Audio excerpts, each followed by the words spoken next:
सभी श्री रामचरित मानस प्रेमियों को जय सिया राम।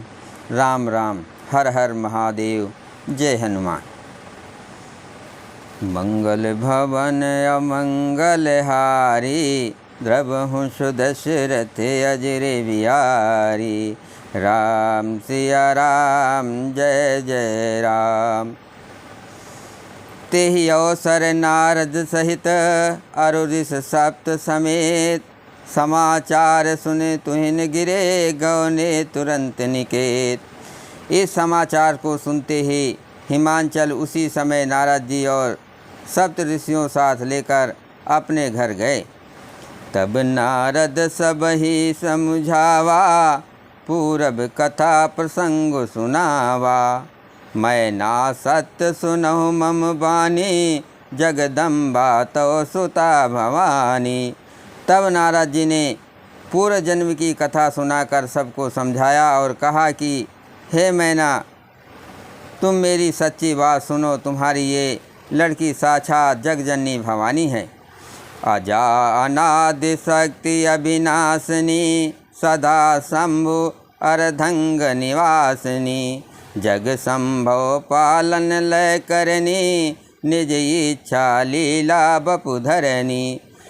ये अजन्मा अनादि और अविनाशिनी शक्ति है, सदा शिव जी के अर्ध अंग में रहती है। ये जगत की उत्पत्ति, पालन और संहार करने वाली है और अपनी इच्छा से ही लीला शरीर धारण करती हैं। जन्मी प्रथम दक्ष ग्रह जाई, नाम सती सुंदर तनु पाई। तहु सती शंकर ही विवाही, कथा प्रसिद्ध सकल जग माही। पहले ये दक्ष के घर जाकर जन्मी थी, तब इनका सती नाम था। बहुत सुंदर शरीर पाया था। वहाँ भी सती शंकर जी से ही ब्याही गई थी। ये कथा सारे जगत में प्रसिद्ध है। एक बार आवत शिव संगा, देखो रघुकुल कमल पतंगा। भयो मोह शिव कहा न कीना, भ्रम बस बेस सिय कर लीना। एक बार इन्होंने शिव जी के साथ आते हुए राह में रघुकुल रूपी कमल के सूर श्री रामचंद्र जी को देखा। तब इन्हें मोह हो गया और इन्होंने शिव जी का कहना न मानकर भ्रमवश सीता जी का वेश धारण कर लिया। मंगल भवन अमंगल हारी, द्रवहु सुदशरथ अजर बिहारी। राम सिया राम, जय जय राम।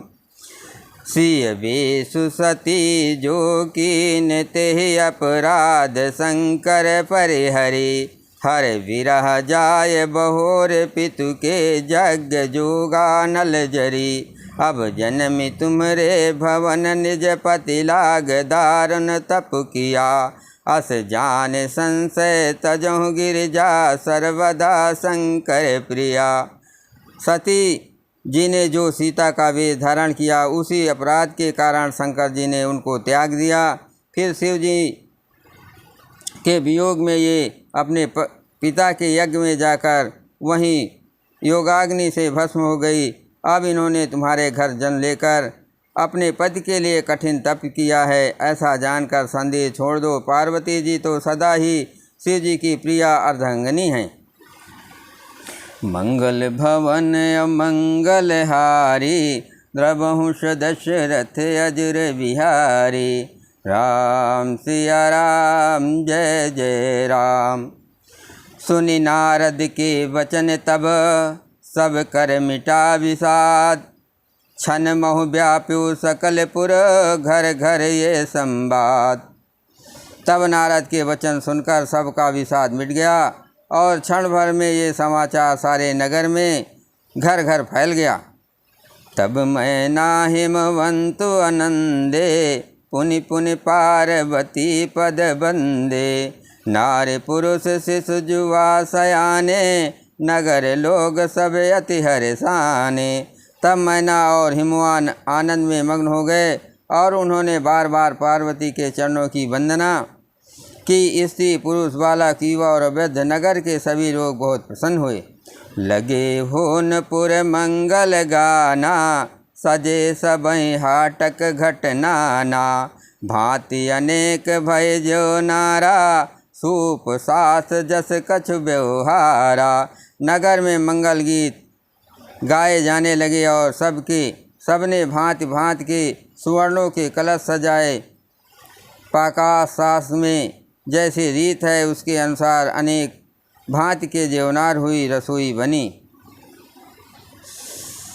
सो जेवनार की जाए बखानी, बसहि भवन जहि मात भवानी। सादर बोले सकल बराती, विष्णु विरंच देव सब जाति।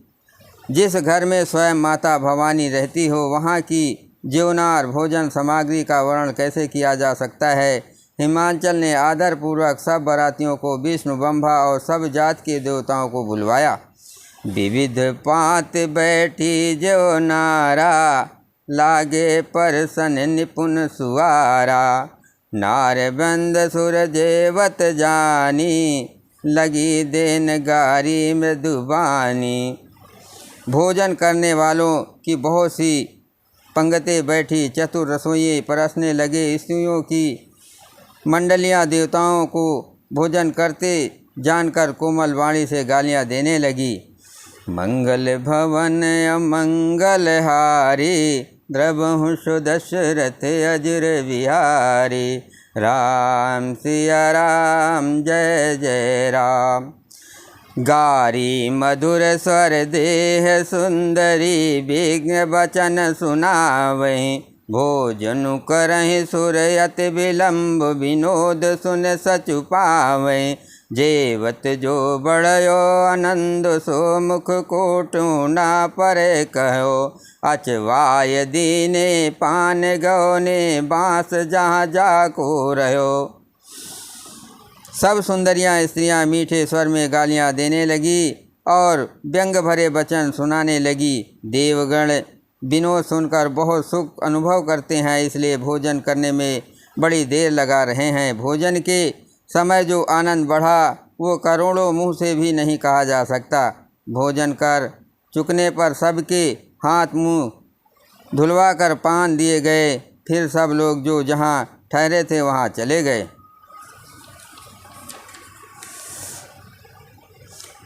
मंगल भवन अमंगल हारी, प्रभु सुदशरथ अजर बिहारी। राम सिया राम जय जय राम।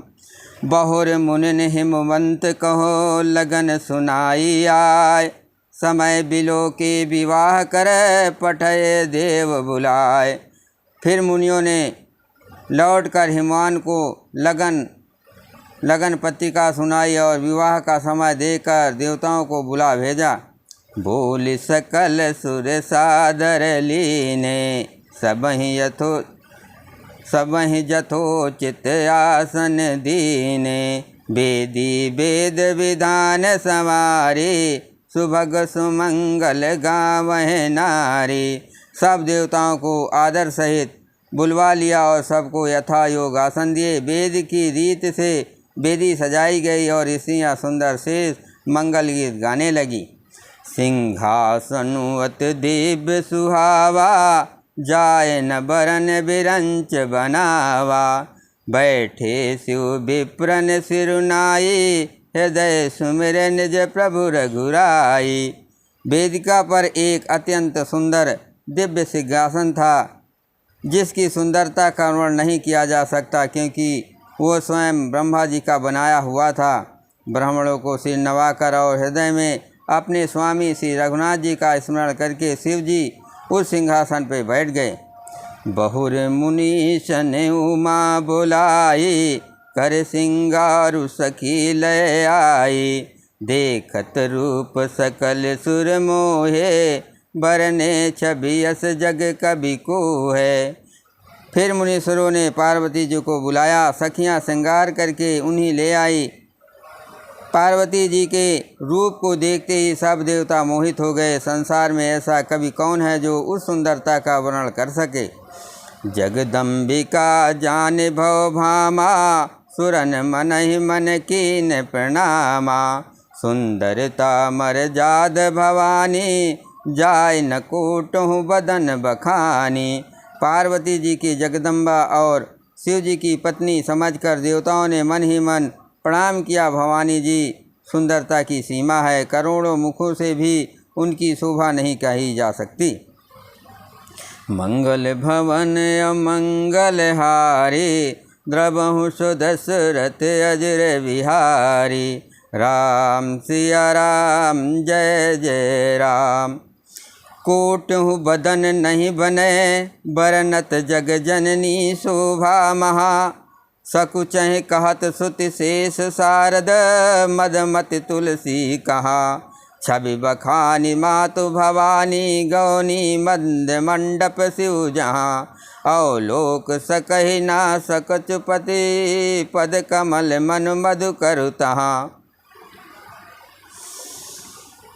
जगजननी पार्वती जी की महान शोभा का वर्णन करोड़ों मुखों से भी करते नहीं बनता। वेद शेष जी और सरस्वती जी तक उसे कहते हुए सकरा जाते हैं, तब मंद बुद्धि तुलसी किस गिनती में है। सुंदरता और शोभा की खान माता भवानी मंडप के बीच में जहाँ शिवजी थे वहाँ गई।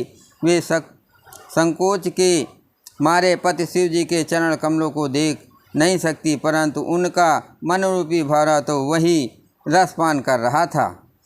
मंगल भवन अमंगल हारी, द्रवहु सुदशरथ अजर बिहारी। राम सिया राम जय जय राम। मुनि अनुशासन गणपति, पूज्यो शंभु भवान। को सुनि संशय करे, जन सूर्य अनाद जिय जान। मुनियों की आज्ञा से शिवजी और पार्वती जी ने गणेश जी का पूजन किया। मन में देवताओं को अनादि समझकर कोई इस बात को सुनकर शंका न करे कि गणेश जी तो शिव पार्वती की संतान है, अभी विवाह से पूर्व ही वे कहाँ से आ गए। जय श्री राम।